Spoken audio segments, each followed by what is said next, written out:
Of course. I think you know by now na a lot of young girls really look up to you because you're a Morena beauty. So what can you say about that? And what advice can you give to those who are still struggling to embrace their own skin? Ito na yung mga morena dyan. Ganda naman. I Tingnan love na. it. Dahil magaganda. Ayan, oo. Si Nova. Number 1 fan ko yan. Shoutout ka na naman sa akin, ha. Love na love talaga kita, eh. I've always dealt with insecurities growing up.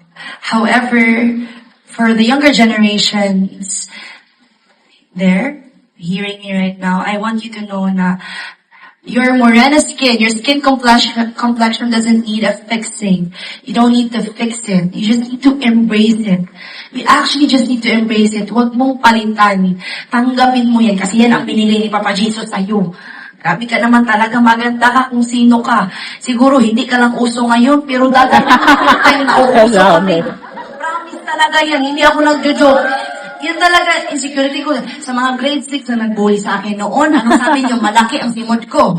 Malaki daw ang lips. Oh, anong ginawa na ngayon? Ang dami ng filter. Ayun na.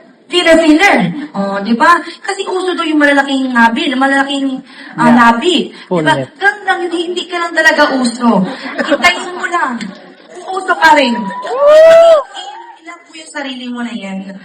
Prioritize yourself. I love you.